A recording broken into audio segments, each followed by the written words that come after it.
continuación nos acompaña el doctor Mario Muñoz. Él es cirujano egresado del CES, diplomado de cirugía de pared abdominal del programa Unisanitas y Fundación Santa Fe de Bogotá y uno de los miembros fundadores de SCOPA. El doctor Muñoz nos va a hablar acerca del manejo de las patologías oncológicas y pared abdominal. Bueno, mi nombre es Mario Muñoz, cirujano general formado en el CES, diplomado de pared abdominal, trabajo en la ciudad de Medellín, en la Clínica Las Américas. Vamos a arrancar con lo que son los tumores de la pared abdominal. Lo primero que debemos definir cuando tenemos un tumor de la pared abdominal es tener una biopsia, saber si nos estamos enfrentando a una enfermedad benigna o maligna, porque esto nos va a cambiar completamente todo el enfoque. Entonces, debemos procurar una biopsia, bien sea hecha por nosotros dentro de una planeación que nos permita saber dónde hicimos esta punción o con un equipo multidisciplinario en el cual el radiólogo nos va a hacer punciones en los sitios de resección. Muchas veces estas punciones tunelizadas, distantes, porque es más fácil, se va a llegar a cierta parte, nos van a crear siembras tumorales. Y siempre cuando vamos a más adelante operar estos pacientes, tenemos que resecar el sitio del trayecto de la biopsia porque si hay siembras es un sitio de recaída. Lo segundo, tenemos que tipificar la lesión y para esto no solamente el examen físico sino todas las imágenes, desde la ecografía, la tomografía, el PET-CT, la resonancia, nos van a empezar a dar ciertas herramientas en las cuales vamos a mirar qué tipo de lesión tenemos, vamos a clasificarla bien. Por ejemplo, esta lesión, una lesión que nos compromete la pared abdominal, los músculos oblicuos en todo su espesor, con un compromiso posterior, con una fascia anterior rechazada y sin compromiso del tejido celular subcutáneo ni la piel. Esto nos va a permitir tener una adecuada planeación. Estos casos, por ejemplo, se llevó una biopsia y este es un linfoma. Aquí tenemos ya tumores sarcomatosos que nos pueden comprometer la pared, tumores que nos van a permitir medirse y nos vamos a poder hacer una adecuada planeación. Aquí tenemos incluso ya tumores con espesor completo, tumores que van a necesitar una resección mucho mayor, incluso del tejido celular subcutáneo y la piel, o tumores que ya tienen un compromiso transmural de todas las capas y que lógicamente nos van a llevar a que tengamos una planeación diferente. Existen algunos artículos, algunas tablas que nos dicen cómo podemos ir afrontando esto y qué esperar. Según la tipificación que tenga el examen, la ultrasonografía nos va a dar unas características diferentes para metástasis, para sarcomas, para linfomas y demás, la tomografía otras y la resonancia otras. Y así vamos a tener una mejor caracterización. Vamos a definir entonces tumores benignos. Los linfomas no son benignos, pero tienen un comportamiento bastante benevolente. Lo más importante de este comportamiento de los linfomas es que los linfomas no se operan. Yo durante algunos años trabajé mucho con ginecología oncológica, entonces yo decía, en mi título debería de decir cirujano general y de ovario. Y con los hemato-oncólogos trabajaba mucho y era el que les hacía todas las biopsias y después de tener algunas metidas de pata en la que resecamos grandes tumores y la patología después nos decía el linfoma, uno decía, ups, esto no lo debía haber operado, entonces después quise ponerle otro rengloncito que dijera y del linfoma y entre paréntesis el linfoma no se opera. Uno hace las biopsias, generalmente están acompañados de ganglios, uno biopsia el ganglio, no se mete con el gran tumor de pared y cuando el paciente ya lo tenemos caracterizado, se lleva a una radioterapia o una quimioterapia y desaparecen y generalmente dan remisiones completas. Los endometriomas, otro de mis cosas que hago parte incluso de una iniciativa que se llama Endolatam, son tumores benignos con un comportamiento altamente agresivo en la pared abdominal. Tienen un problema muy grande y es que aparecen más o menos entre el tercer y sexto mes después de una cesárea. Son siembras de endometrio que se hacen ahí en la pared y cuando ya en el perdón, no después de la cesárea, después del puerperio, cuando ya la actividad hormonal retoma, empiezan a tener una inflamación de las células que ocurre entre el proceso ovulatorio y el proceso descamativo de la menstruación. Inicialmente duelen esos 14 días. pero posteriormente empiezan a pasar 3, 4, 6 meses y el dolor empieza a instaurarse de una forma ya más constante e incluso en endometriosis de pared crónicas el dolor llega a ser permanente. Encontramos muchos problemas con ellos y son de gran reto para la resección porque generan espículas, como llaman algunos paticas, y eso hace que las resecciones sean mucho más grandes. Y el leiomioma benigno, que es muy escaso, menos del 1% de los tumores de la pared, y que es un tumor que afortunadamente suele encapsularse y ser fácilmente resecable. Ahora hablemos de los tumores malignos. Hay tumores primarios de la pared, como son el tumor desmoide, acuña para el 80% de los tumores de pared abdominal, y los sarcomas, que son más o menos un 15% restante.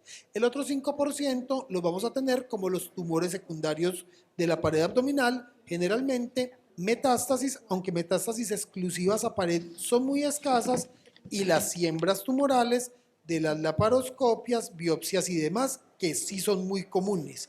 Entonces aquí tenemos que empezar a tipificar estas lesiones muy bien tipificadas y saber a qué estamos enfrentados. Si era un cáncer gástrico, si era un cáncer de colon, si era un cáncer de ovario, porque también dentro de la histología el tratamiento puede ser diferente y el pronóstico se marca muy diferente. Vamos entonces, con todas estas herramientas, a hacer una adecuada planeación quirúrgica. Y en la planeación quirúrgica nos vamos a Hola, utilizar... Doc Vicente, ¿cómo estás? Bien. Ok. ¿Cómo te ha ido? ¿Me escuchas, Doc Vicente? Bueno, no sé de dónde viene el audio, no es de mí. Entonces, vamos a poder utilizar índices de Tanaka, vamos a poder hacer volumetrías, vamos a poder planear qué tanta resección tenemos que hacer, vamos a poder planear qué mallas vamos a utilizar, vamos a poder planear cómo vamos a preparar a ese paciente y qué vamos a llevar al quirófano, que no nos falte nada, pero que tampoco nos sobre mucho porque tenemos que ser racionales con el gasto en salud, y tenemos que armar estos equipos bien fundamentados, multidisciplinarios, interdisciplinarios, o un término que me gusta un poquito más, transdisciplinarios. Todos hablamos el mismo idioma, todos nos entendemos, no es la consulta fantasma de, ay, ahí te dejé un paciente y después me cuentas, no. Nos sentamos, miramos las imágenes juntos, planeamos juntos, preparamos nuestros tiempos juntos. Como lo decía ahora el doctor Herrera en algún momento, empiezan a llamarnos en estos grupos de pared abdominal a los que más sabemos.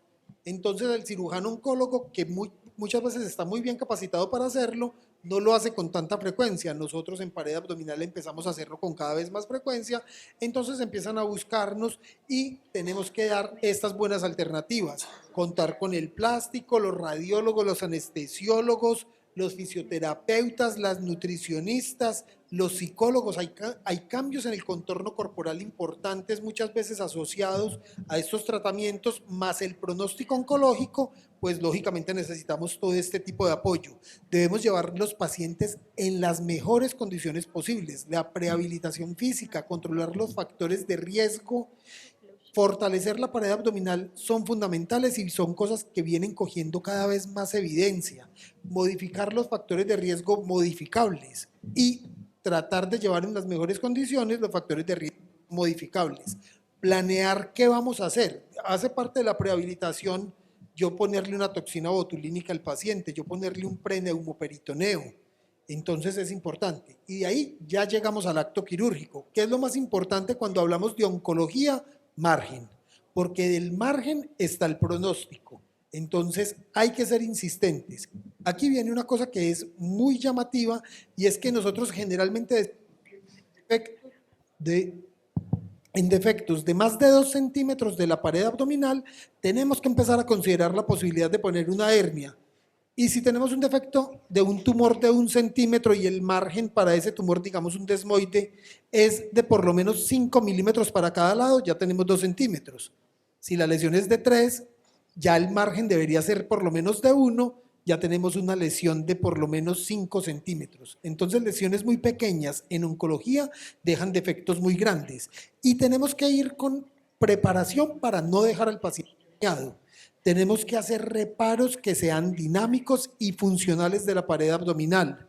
Entonces tenemos que empezar a llevar esto un poquito más allá, no quedar simplemente en las mallas con puentes o hacer simplemente coberturas de tejidos blandos. Cuando no hay más, puede ser una opción, pero también pensando en que más adelante podamos reconstruir y optimizar cosas. Este es un caso, una paciente de 35 años que después de una cesárea empezó a sentir este abultamiento en la parte anterior del abdomen. Se le pidieron imágenes, se le pidieron marcadores tumorales y se dieron cuenta que era un tumor de ovario que tenía un compromiso en bloque con el ciego, el recto sigmoides y la pared abdominal. La paciente se planeó para llevar a cirugía y se le hizo una resección en bloque completo. Ahí estaba metido el ciego, el recto, el ovario, el útero, la pared abdominal, incluso la piel, porque era un tumor que llegaba hasta allá, y vemos una exanteración pélvica posterior bien hecha. Aquí se logran ver los márgenes. La paciente quedó con un gap de 7 por 7 centímetros. Esto es un artículo, se puso una malla separadora anclada a la sífisis, al Cooper bilateral y al músculo residual. Como es pelvis, suele ser más retador porque no suele ser tan laxa para hacer separaciones y para hacer otras cosas que permitan un cubrimiento muscular más adecuado. Se hizo un cubrimiento con una abdominoplastia que terminó con una muy buena función con resultados inmediatos aceptables y a 6 meses también muy aceptables. Por la exanteración, la paciente terminó con una colostomía definitiva. Tenemos que pensar cuando vamos a hacer los cierres, cómo los vamos a cerrar. Cuando tenemos tumores que solamente nos comprometen los tejidos blandos, no son los mayores retos. Podemos incluso utilizar expansores, pero ya cuando son la necesidad de colgajos, pues necesitamos a los cirujanos plásticos para que nos hagan colgajos locales, colgajos rotacionales. Tenemos que saber que cuando tenemos necesidad de colgajos miofaciales y con piel, el miembro inferior suele ser el donante de mayor frecuencia para el abdomen.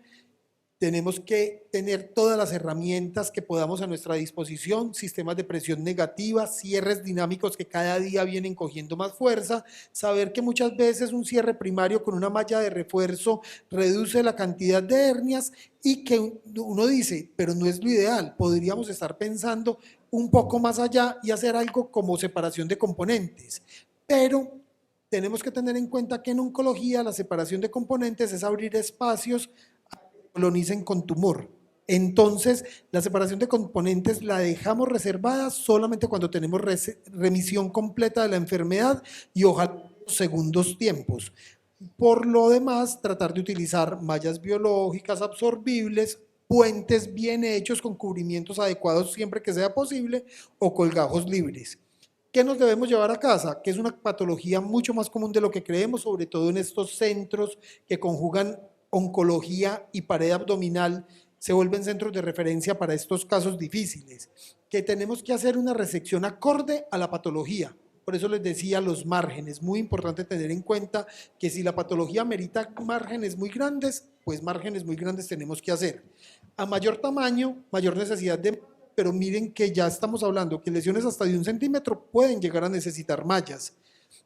Tenemos que irnos con una malla acorde a la necesidad y acomodar los pacientes a los recursos, no acomodar, nosotros acomodarnos a la necesidad del paciente, llevar la malla adecuada para ese paciente y no, yo a todos los pacientes les hago una tap, entonces a todos les tengo que hacer un ventral tap porque es lo que no, me acomodo yo a la necesidad del paciente.